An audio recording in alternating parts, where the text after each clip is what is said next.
Queremos darles las gracias por unirse una vez más a nosotros Calvary Latinos Nampa. Hoy continuaremos nuestro estudio en el libro de Apocalipsis capítulo 7, versículo 1 en adelante. Pero para retomar el concepto de todas las cosas que nosotros hemos estado hablando a lo largo de las últimas semanas, vamos a hacer una pequeña resumen acerca de lo que habla el capítulo 6.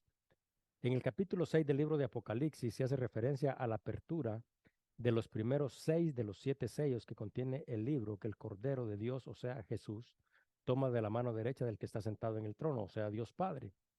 Y como ustedes recordarán, aunque este capítulo 6 solo contiene pocos versículos, en él se describe una gran cantidad de hechos y de acontecimientos que sucederán al final de los tiempos.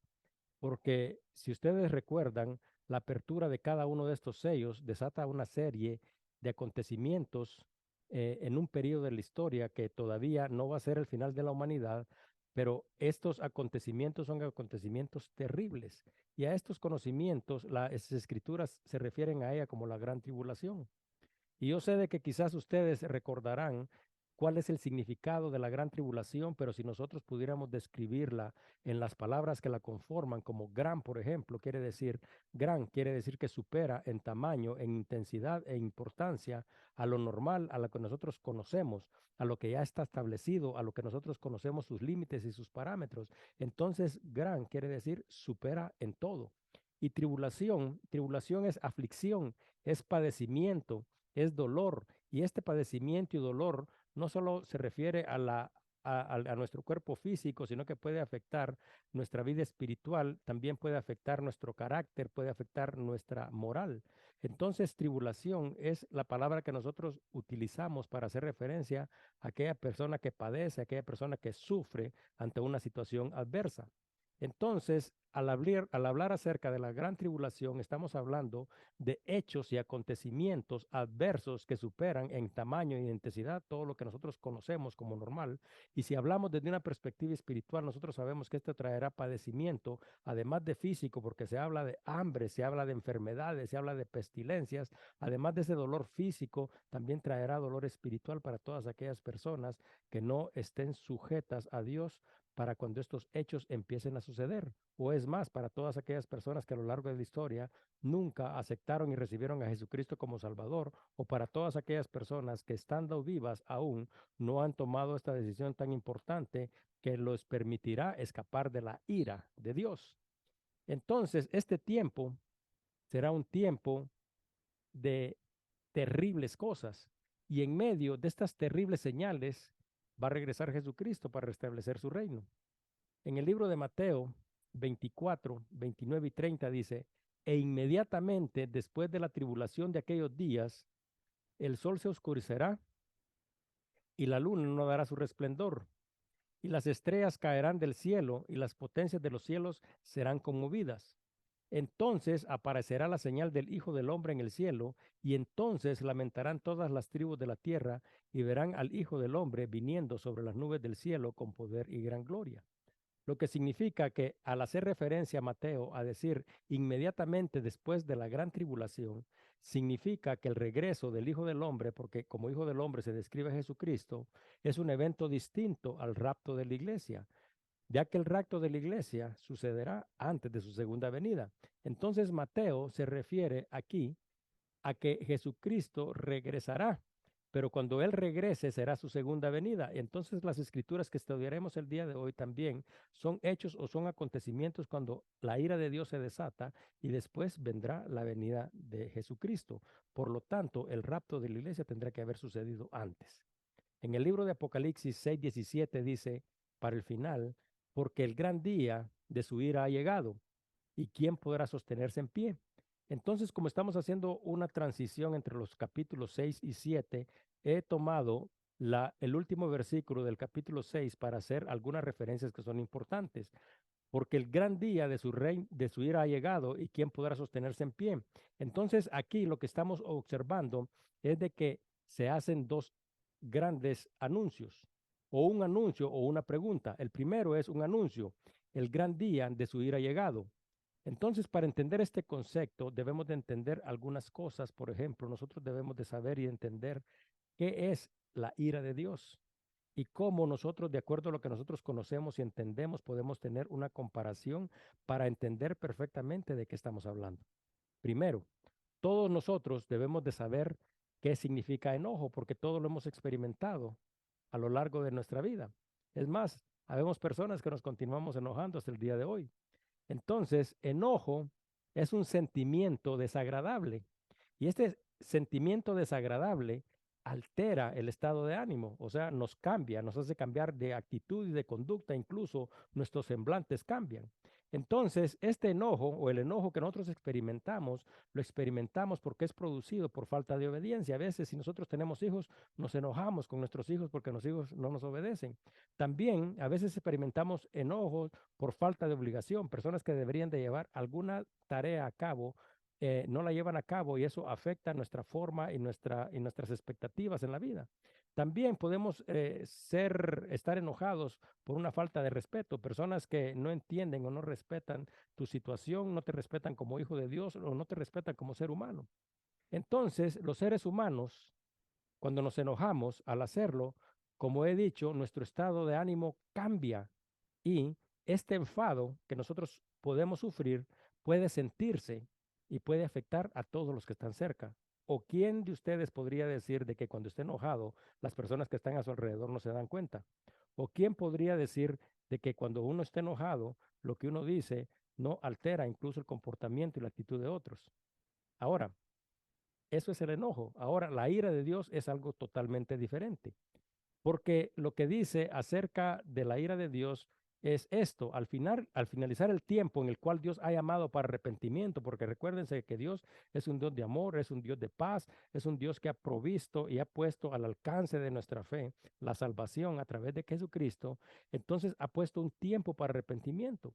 Pero después de que este tiempo termine, entonces Dios se manifestará y se manifestará en contra del pecado, en contra del mal y en contra de la injusticia. Entonces, la ira de Dios es su respuesta en contra del pecado. La ira de Dios, debemos de entender, no es el enojo de Dios, porque nosotros podríamos pensar que si Dios se enojara como nosotros, Dios estando enojado se alteraría y afectaría a la creación entera, porque la creación entera está alrededor de él. Sin embargo, nosotros al observar cuidadosamente las escrituras podemos darnos cuenta de que la ira de Dios será una respuesta precisa. ¿Qué es lo que significa? Que no habrá desviación, será justa, será dirigida con precisión y será controlada, pero no será contra toda la creación, sino que será hacia todos aquellos que lo rechazaron, hacia todos aquellos que se rebelaron, hacia todos aquellos que no se arrepintieron y que a pesar de las múltiples oportunidades que recibieron cada día de su vida, continuaron oponiéndose a la voluntad de Dios y llevando a cabo actos de impiedad y de injusticia. O sea, que cuando observamos esto, la ira de Dios está dirigida exclusivamente para los pecadores, para los impíos. Dice en 1 Tesalonicenses 5:9, porque no nos ha puesto Dios para ira, sino para alcanzar salvación por medio de nuestro Señor Jesucristo. Entonces, cuando observamos esta transición, podemos darnos cuenta de que la única manera de que nosotros podemos evitar la ira de Dios es a través de Jesucristo. ¿Y cómo? Recibiendo a Jesucristo como nuestro Salvador, viviendo en obediencia de acuerdo a su voluntad, propósito y mandamiento que tiene para cada uno de nosotros. Ahora, este versículo también cuando lo partimos hacia la segunda parte, tiene una pregunta. Y esta pregunta es, ¿y quién podrá sostenerse en pie? Entonces, en el capítulo 7 del libro de Apocalipsis se abre un paréntesis para responder a esta pregunta, porque recuérdense de que en el capítulo 6 solo se ha hablado acerca de 6 sellos que han sido abiertos, mas sin embargo hay un séptimo sello que todavía será abierto y este sello será abierto hasta en el capítulo 8. Entonces, la pregunta es, ¿quién podrá mantenerse de pie? Entonces, y escuche bien cuál es la pregunta, porque la pregunta es, hemos hablado de la gran tribulación, la pregunta no es quién se salvará de la gran tribulación, la pregunta es quién se salvará de la ira de Dios, porque ante la ira de Dios, que es precisa, es concisa va dirigida hacia los impíos, nadie podrá mantenerse de pie. Entonces, ante esta revelación podemos observar de que Jesucristo mismo instruye a Juan para que decirle, hey, hagamos un paréntesis, expliquemos y aclaremos esto para que todas las personas tengan una buena perspectiva acerca de qué es ira de Dios, acerca de quién se podrá mantener antes de que procedamos a la apertura del séptimo y último sello. Y cuando se abra el séptimo y el último sello, no, las cosas no es que se pongan más fáciles porque esto empieza el juicio de las trompetas. Entonces a cada uno de los ángeles se le da una trompeta diferente y cuando cada ángel toca esta trompeta, dice que se establecen situaciones y acontecimientos terribles que son parte de la ira de Dios. Entonces, la ira de Dios, como ya hemos dicho, ha sido anunciada, pero esta ira no vendrá hasta cuando el Cordero de Dios ponga fin al gobierno de Satanás en la tierra y restablezca su reino. Este día es el día al que las escrituras se refieren como el día del Señor. Entonces, debemos de recordar algo que es muy importante y muy relevante. La ira de Dios es eminente y la ira de Dios será derramada sobre la tierra.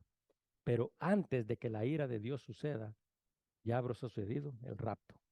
Ahora, para continuar nuestro estudio en el libro de Apocalipsis, capítulo 7, versículo 1 al 3 dice, después de esto vi a 4 ángeles en pie sobre los 4 ángulos de la tierra, que detenían los 4 vientos de la tierra para que no soplase viento alguno sobre la tierra, ni sobre el mar, ni sobre ningún árbol. Vi también a otro ángel que subía de donde sale el sol y tenía el sello del Dios vivo y clamó a gran voz a los 4 ángeles a quienes se les había dado el poder de hacer daño a la tierra y al mar, diciendo, no hagas daño a la tierra, ni al mar, ni a los árboles, hasta que hayamos sellado en sus frentes a los siervos de nuestro Dios. Cuando podemos observar aquí, se recuerdan que hemos hecho referencia de que el libro de Apocalipsis es un libro de muchos simbolismos. Ya hemos hecho referencia al número 7 en múltiples ocasiones. Ahora podemos darnos cuenta de que aquí se hace referencia a 4 ángeles, 4 ángulos y 4 vientos. Entonces, estos 4 ángeles están de pie y están sobre los 4 ángulos de la tierra. Y me voy a detener un ratito ahí solo para hacer una pequeño paréntesis nuevamente.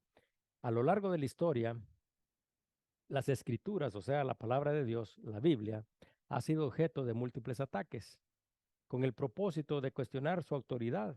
O sea, todos los principios y todos los valores que están contenidos en ella son cuestionados cada día. Pero también hay muchas personas que han cuestionado su procedencia.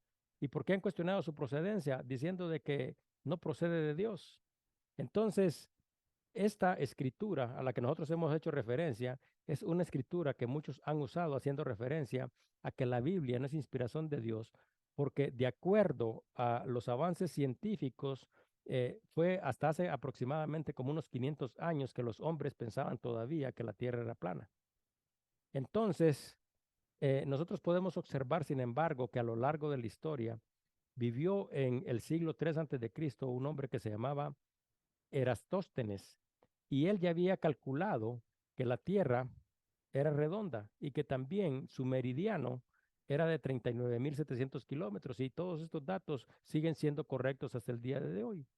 Entonces, al decir las escrituras 4 ángeles que están en los 4 ángulos de la Tierra, quiere hacer referencia a que hasta estos tiempos de la historia, de acuerdo a estas personas que se oponen, decían que Juan había escrito las profecías del libro de Apocalipsis bajo el concepto de que la tierra era plana.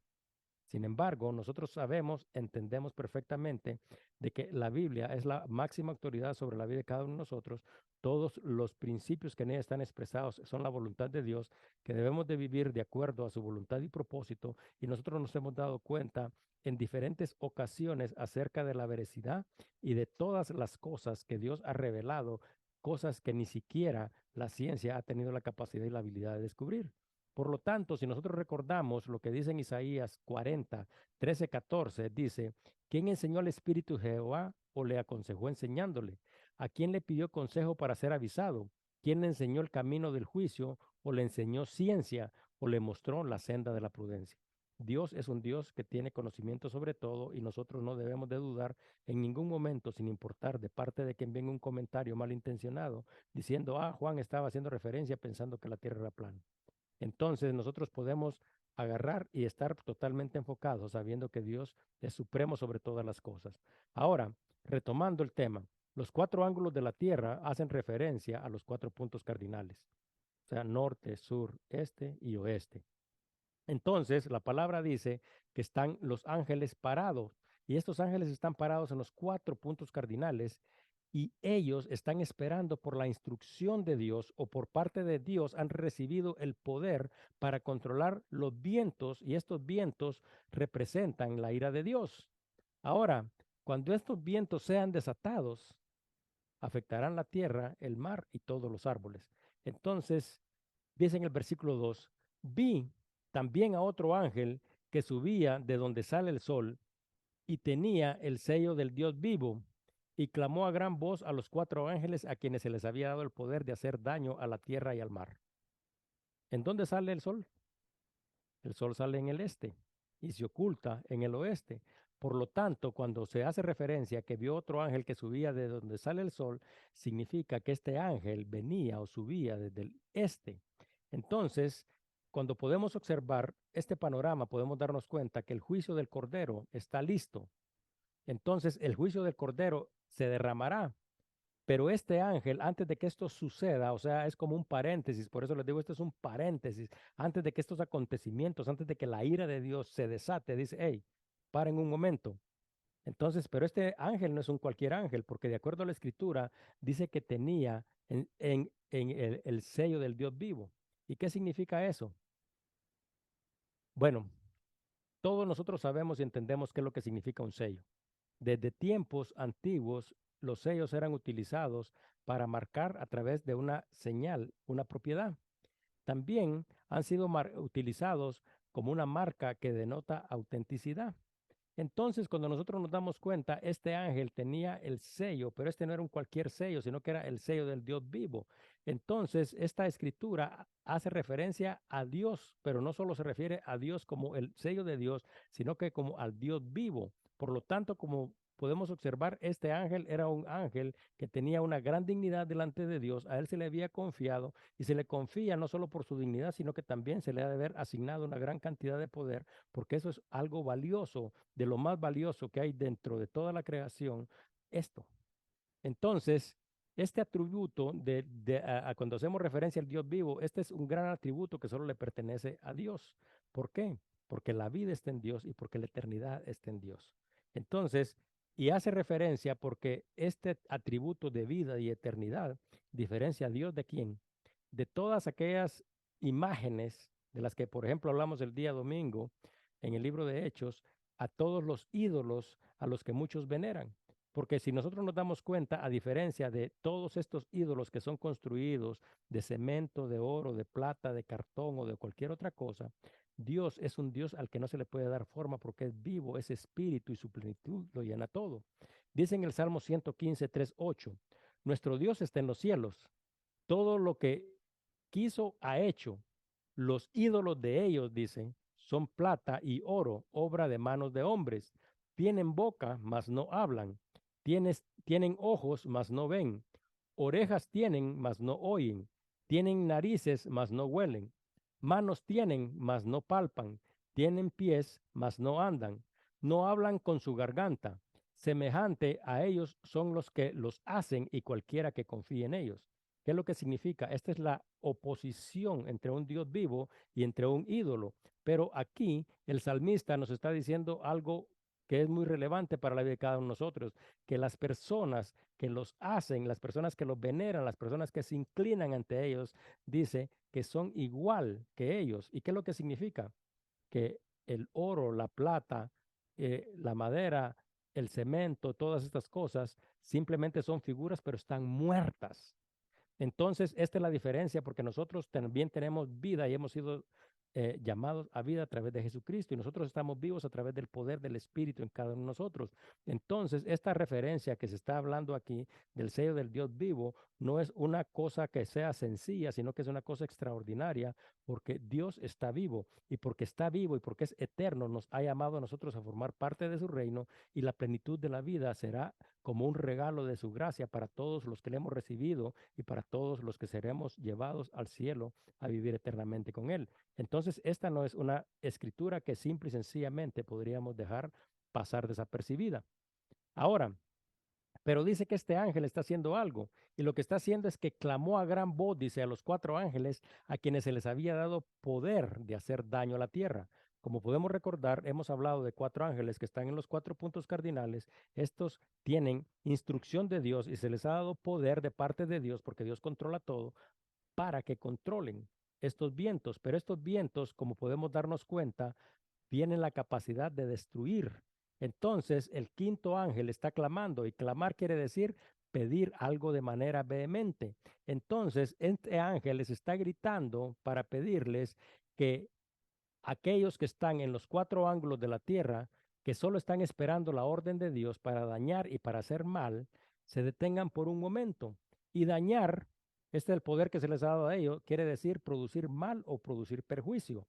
O sea que cuando estos desaten estos vientos no traerán paz, bienestar, tranquilidad a la tierra, sino que producirán mal y producirán perjuicio. Ahora, es importante que nosotros reconozcamos estas cosas, porque aquí está este ángel intercediendo, y este ángel está diciendo, en el versículo 3 dice, no hagáis daño a la tierra, ni al mar, ni a los árboles, hasta que hayamos sellado en sus frentes a los siervos de nuestro Dios. Entonces, ¿qué es lo que está diciendo este ángel? Les está diciendo, ¿saben qué? Deténganse, no perjudiquen, no le ocasionen mal a la tierra, al mar ni a los árboles. Pero también da una palabra, dice hasta. ¿Y qué es la palabra hasta? La palabra hasta es una palabra que nosotros utilizamos para determinar un límite. Entonces, como quien dice, aquí hay un paréntesis porque vendrán todos estos hechos y todos estos acontecimientos que se conocen como la ira de Dios, que está dirigida a los impíos de la tierra, pero esta ira de Dios no empezará hasta que estas personas hayan recibido este sello. Entonces, hasta sirve para fijar un periodo de tiempo. Entonces, él está diciendo, ¿saben qué? Tenemos un periodo de tiempo, debemos de llevar a cabo una tarea, ninguno va a hacer absolutamente nada hasta que nosotros hayamos terminado con la tarea que Dios nos ha ordenado. Entonces, antes de que la ira de Dios y del Cordero sea derramada sobre la tierra, debe de finalizarse esta tarea que ha recibido este gran ángel, que como ya hemos dicho, es un ángel de gran dignidad. Y la tarea que se le ha dado a este ángel es sellar en sus frentes a los siervos de Dios. Ahora, es cierto que el pueblo de Israel rechazó a Jesucristo. Y también es cierto que nosotros en múltiples ocasiones a lo largo de nuestra vida lo hemos rechazado. Y también podemos recordar que no solo lo rechazaron hace 2000 años, sino que es la misma actitud que han mantenido la mayoría de sus descendientes hasta hoy. Porque si nosotros observamos cuántos son los israelitas que realmente creen en Jesucristo, podríamos decir de que hay menos israelitas que creen en Jesucristo en la nación de Israel que los habitantes solo del estado de Idaho. Mas, sin embargo, debemos de recordar algo que es muy importante: las promesas que Dios hizo a Israel, porque esas promesas fueron establecidas desde el principio. Entonces, dentro de estas cosas, podemos observar que serán sellados 144,000 personas. Y estas 144,000 personas, a diferencia de lo que muchos han dicho a lo largo de la historia, son personas que, sin sacar de contexto la escritura, nos podemos dar cuenta que pertenecen, porque la palabra misma nos dice, a las tribus de Israel. Entonces, la restauración de Israel es algo que va a suceder antes de que venga la gran tribulación. Entonces, eh, todos los descendientes de Israel, todos los descendientes de Israel, son herederos del pacto que Dios hizo con Israel. O sea, si yo hago un pacto con una persona y le digo, este pacto es perpetuo para usted, para sus hijos, para los hijos de sus hijos y para todas las generaciones, significan que si la eternidad está en mí, como está en Dios, por ejemplo, Dios es eterno, Él mantendrá fiel a su promesa, porque nosotros sabemos que fiel es el que ha prometido. Entonces Dios no quebrará. Entonces, no importa tanta desobediencia que ha habido, Dios ha dicho de que Él mantendrá su promesa y va a restaurar al pueblo de Israel. Dice en Romanos 11, 25 al 27, la restauración de Israel. Esto es Pablo hablando, dice, porque no quiero, hermanos, que ignoréis este misterio, para que no seáis arrogantes en cuanto a vosotros mismos, que ha acontecido a Israel, endurecimiento en parte, hasta que haya entrado la plenitud de los gentiles. Y luego dice, todo Israel será salvo, como está escrito, vendrá de Sión el libertador, que apartará de Jacob la impiedad, y este será mi pacto con ellos cuando yo quite sus pecados. Dios está diciendo, yo voy a restaurar este pueblo, este es mi pueblo. Dios no ha terminado con el pueblo de Israel y por lo tanto, dentro de estos acontecimientos finales habrá una restauración total de este pueblo. Entonces, así nos podemos dar cuenta que Dios no derramará, antes de derramar su ira, traerá una vez más a su pueblo a una relación de pacto. O sea, ahorita ellos están bajo un pacto, no están cumpliendo su parte, pero antes de que la ira de Dios sea derramada, dice de que Dios los restaurará y los traerá nuevamente a esta relación. Así que el pueblo judío, de acuerdo a las escrituras, se convertirá en algún momento de la historia que sucederá después del rapto de la iglesia, porque para el rapto pues, se van a quedar, van a sufrir tribulación, ellos no han reconocido a Jesucristo, no tienen el Espíritu de Dios. Entonces, pero este momento sucederá después del rapto, después de la venida y reinado del anticristo, porque dice de que ellos van a levantar y restablecer el templo y van a empezar a ofrecer sacrificios en él. También después de todo este tiempo van a vender hambres, van a venir escasez, va a venir un puño de cosas, de lo que se conoce como gran tribulación. Y entre este periodo y la segunda venida de Jesucristo, entonces este pueblo será restablecido y será redimido. Entonces, pero hay un dato que es muy importante. Para que esto suceda, para que el pueblo de Israel pueda ser restaurado, ¿qué debe de haber? Debe de haber pueblo de Israel. Porque si el pueblo de Israel se termina, entonces no hay pueblo de Israel, entonces no hay restauración, entonces no se cumplirían las demás cosas. Entonces nosotros nos podemos dar cuenta de que la preservación del pueblo de Israel a lo largo de la historia, porque nosotros hemos estudiado la historia del pueblo de Israel a través de las escrituras, conocemos acerca de la dispersión del pueblo, los ataques que el pueblo ha sufrido, los imperios que lo han dominado, la dispersión, la regresión. Ha habido demasiados acontecimientos a los cuales la Biblia hace referencia. Pero también les voy a decir, a lo largo de nuestra historia que nosotros hemos estudiado, en nuestra historia reciente, nos podemos dar cuenta también de que el pueblo de Israel ha sido fuertemente atacado. Entonces, más sin embargo, este pueblo se ha convertido en una de las 7 potencias nucleares del mundo para poder defenderse.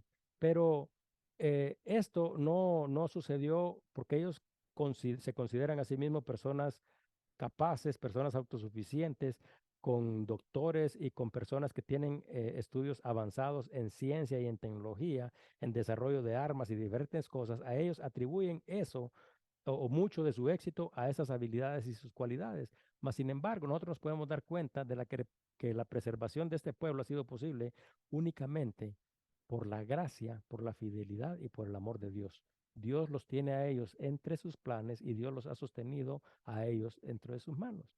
Entonces, por su desobediencia, si hiciéramos referencia a los acontecimientos históricos, este pueblo fue esparcido.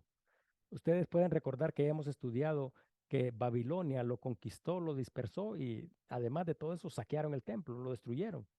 Después de este tiempo que se llama el tiempo del exilio, el pueblo de Israel regresó a Jerusalén. Entonces también hemos estudiado a través de las escrituras cómo fue y cómo sucedió la restauración del templo. Pero luego ya con este templo restaurado fue el tiempo después de que vino Jesucristo, después de Jesucristo aproximadamente en el año 79, otra vez el templo fue destruido por el Imperio Romano. Y el Imperio Romano, quien los había conquistado, eh, les permitieron que mantuvieran su relación con Dios, que continuaran con sus fiestas y con sus costumbres, pero los consideraron sus esclavos y los consideraron sus súbditos. Entonces nos podemos dar cuenta que después de la destrucción del templo, porque esa fue una rebelión, también el imperio se dedicó a perseguirlos con el propósito de destruirlos. No simple y sencillamente querían expulsarlos del imperio o del territorio que ellos abarcaban, sino que ellos tenían el propósito de terminar con ese pueblo, porque ese pueblo siempre había sido un pueblo rebelde para ellos. Ahora, eso sucedió en el año 79, pero ¿qué pasa en el año en el año 44? Hitler ordenó el exterminio del pueblo de Israel. Entonces, durante este tiempo que se conoce como el Gran Holocausto, Hitler asesinó a más de 6 millones de israelitas. Ahora, ¿Qué es lo que sucede? Nosotros nos podemos dar cuenta de que no es ahorita, sino que antes de la venida de Cristo, el pueblo de Israel fue tratado de ser destruido. Después de la venida de Jesucristo fue tratado de ser destruido. A lo largo de la historia han tratado de destruirlo. ¿Qué es lo que significa? Que nuestro enemigo tiene el propósito de que este pueblo no se conserve, no persevere, porque si se le da promesa, pero no hay ninguno, entonces ¿quién es heredero de la promesa?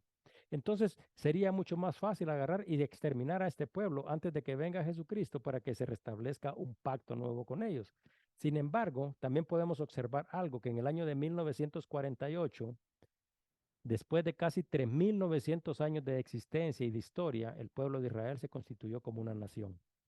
Sin embargo, desde que el pueblo de Israel fue formado como nación y hasta ahora, yo no sé si ustedes miran las noticias, es uno de los países que cuenta con el mayor número de naciones enemigas, que lo han atacado, pero no simplemente lo han atacado, sino que tienen el propósito de destruirlo y no han hecho simplemente un intento, sino que han tratado de hacerlo durante décadas. Y cada uno de los ataques que se lleva a cabo en el suelo de Israel tiene el propósito de destruirlo totalmente. Entonces, sin embargo, cuando nosotros miramos las escrituras, al final de los tiempos, de acuerdo con las escrituras, este pueblo será rodeado por múltiples naciones. Y en este momento de tribulación y angustia, el pueblo de Israel será salvado y su pacto será establecido. Y esta es una profecía que está escrita en el libro de Zacarías, capítulo 12, versículos 9 y 10, y dice, y en aquel día, dice, procuraré destruir a todas las naciones que vinieran contra Jerusalén. ¿Qué es lo que significa? Lo rodearon. Entonces dice, y derramaré sobre la casa de David y sobre los moradores de Jerusalén, el pueblo estará ahí, espíritu de gracia y de oración. O sea, ellos se volverán a Dios porque rodeados, o sea, no tenés ni oportunidad. Entonces, ¿de dónde vendrá mi socorro? Como dice el Salmo, dice, mi socorro viene de Jehová. Entonces dice, en ese día, dice, espíritu de gracia y de oración, dice, y me mirarán a mí, dice, a quien traspasaron. ¿A quién mirarán? ¿Quién es el traspasado?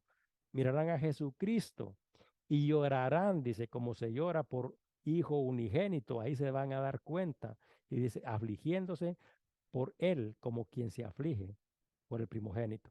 Entonces, cuando ellos reconozcan a Jesucristo, entonces aquí se restablecerá el pacto y la nación de Israel será salvada nuevamente, pero esta será salvada con un propósito, el cual descubriremos en los versículos que continúan.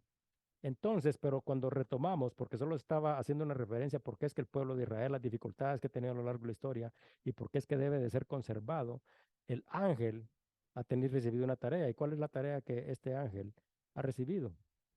Sellar sus frentes. Entonces, ¿y qué significa el sello? Significa propiedad. Entonces, este ángel tiene un sello que no es cualquier sello, es un ángel de gran dignidad que sellará a estas personas y les pondrá un sello que dice que son propiedad de quién? Del Dios viviente. Entonces, ¿y dónde lo pondrá? Se lo va a poner en el lugar más visible que cada uno de nosotros puede tener, en la frente. Entonces dice la palabra que sellará a 140,000, 144,000. Y este sello, porque también usted y yo estamos sellados, ¿o no? Todos estamos sellados, solo que este sello es bien diferente al sello que ellos van a recibir. Dice en el libro de Primera de Corintios 1:22, el cual también nos ha sellado, refiriéndose al Espíritu, y nos ha dado las aras del Espíritu en nuestros corazones. Dios nos ha sellado. ¿Y a dónde nos ha sellado Dios a nosotros? En el corazón. Ahora, Efesios 1:13-14 dice, en él también vosotros, habiendo oído la palabra de verdad, o sea, nosotros fuimos sellados por Dios a través de Jesucristo, a través del Espíritu Santo. ¿Por qué? Porque escuchamos la palabra de la verdad, el evangelio de vuestra salvación. Y habiendo creído en él, o sea, significa que, así como dice en el libro de Juan, solo los que lo recibieron son hechos hijos de Dios, porque muchos escuchan, pero el que no lo recibe, ese no se convierte en hijo de Dios. Entonces dice, y habiéndolo escuchado, dice, y habiendo creído en él, fuiste sellados con el Espíritu Santo de las promesas, que es las arras de nuestra herencia hasta la redención de la posesión adquirida para la alabanza de su gloria. Entonces, ¿qué es lo que significa? Que nosotros, cuando sea el tiempo del rapto, nosotros vamos a ser removidos de la tierra. ¿Y por qué? Porque nosotros también tenemos un sello que dice que nosotros pertenecemos a Dios.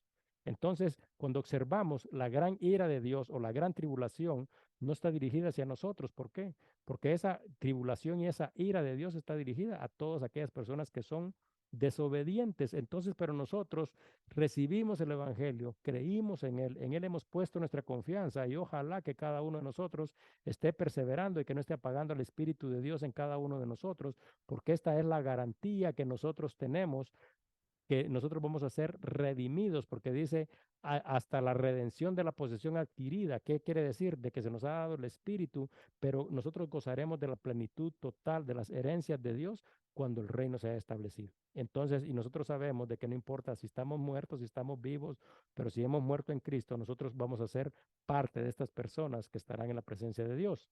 Entonces, nosotros fuimos sellados por el Espíritu Santo en nuestro corazón y ellos van a ser sellados por un ángel en sus frentes. Entonces, nosotros debemos de recordar algo, porque a veces criticamos mucho al pueblo de Israel, por el cual nosotros también deberíamos de estar orando, para que Dios lo proteja y lo conserve. O sea, nosotros sabemos que Dios, de acuerdo a su palabra, ha establecido que lo conservará hasta el final, porque lo redimirá, y cuando Él lo redima, entonces es tiempo difícil. El que esté aquí en ese tiempo, ese es tiempo de que busque de Dios. Y dice la palabra que nosotros, pues, igual que ellos, nosotros no somos salvos por nuestra obediencia. ¿O quién es salvo por obediencia? Todos veníamos como estamos y ninguno, a pesar de, así como estaba haciendo esta referencia yo al principio, no es por obediente ni por buenos que nosotros nos vamos a salvar, sino que nosotros vamos a ser salvos por la gracia de Dios. Pero al ser sido salvados, ¿cuál es el objetivo de nosotros? Una vida de santidad. ¿Y qué significa vida de santidad? Significa obedecer y someternos a Dios. Entonces nosotros no somos salvos por obediencia, pero al ser salvos deberíamos de ser obedientes y someternos. O sea, hay un contraste en estas cosas. Entonces, cuando nos damos cuenta, nos podemos dar cuenta de que Dios al final de los tiempos tiene un propósito para su pueblo, porque estos 144,000 tienen un propósito. No simple y sencillamente serán sellados como una propiedad, sino que tendrán un propósito que cumplir. Entonces, ¿quién se mantendrá de pie en el tiempo de la tribulación? Aquellos que recibieron el sello. Y estos tendrán un gran trabajo que hacer. ¿Y cuál será el trabajo que ellos tendrán que hacer? Testificar, porque en ese tiempo difícil ellos tendrán que testificar y dar testimonio para que otras personas de diferentes naciones, pueblos y lenguas también puedan salvarse. Entonces, estas personas se van a mantener en pie y van a mantenerse en pie porque cuando nosotros observemos de que, por ejemplo, viene cuando una trompeta suena, dice que salen las langostas, ¿se acuerdan que hablamos de eso? Y que las langostas no dejan ni que duerman ni que se los están comiendo y mordiendo de día y de noche. ¿Qué significa que estas personas van a pasar esos padecimientos? No. ¿Y por qué no lo van a pasar? Porque ellos tienen el sello de la misma manera como cuando las casas o los dinteles de las casas en Egipto fueron selladas con la sangre del cordero, dice de que el ángel pasó, pero no tocó ninguna de las casas. Entonces les voy a decir, este sello va a servir para que cuando venga la tribulación y cuando vengan todos estos momentos difíciles, porque en la Biblia dice, bueno, cayó la langosta, dice en el campo, dice, y tocó el campo del enemigo, pero no tocó el campo del Hijo de Dios. Se murió el hijo del que era egipcio, el primogénito, pero no tocó a los que eran israelitas. Entonces, ¿qué es lo que significa? Que este es un contexto que Dios ha utilizado a lo largo de la historia. Entonces, estas personas que van a ser selladas, mientras los otros no duermen porque se los come el comején, estas personas van a estar tranquilas porque ellos no van a ser tocados ni se les va a pasar absolutamente nada, pero ellos tendrán que cumplir una misión. Ellos tendrán que cumplir con el propósito que Dios les ha dado. Ahora, el versículo 4 al 8 dice, y oí el número de los sellados. Estamos 144,000, ¿verdad? 144,000 sellados de todas las tribus de los hijos de Israel. De la tribu de Judá, 12,000 sellados. De la tribu de Rubén, 12,000 sellados. De la tribu de Gad, 12,000 sellados. De la tribu de Aser, 12,000 sellados. De la tribu de Nectalí, 12,000 sellados. De la tribu de Manases, 12,000 sellados. De la tribu de Simeón, 12,000 sellados. De la tribu de Leví, 12,000 sellados. De la tribu de Isaacar, 12,000 sellados. De la tribu de Zabulón, 12,000 sellados. De la tribu de José, 12,000 sellados. De la tribu de Benjamín, 12,000 sellados.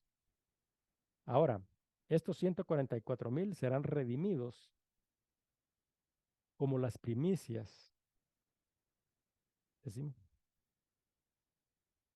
sellados en su frente. Pero esas son las primicias.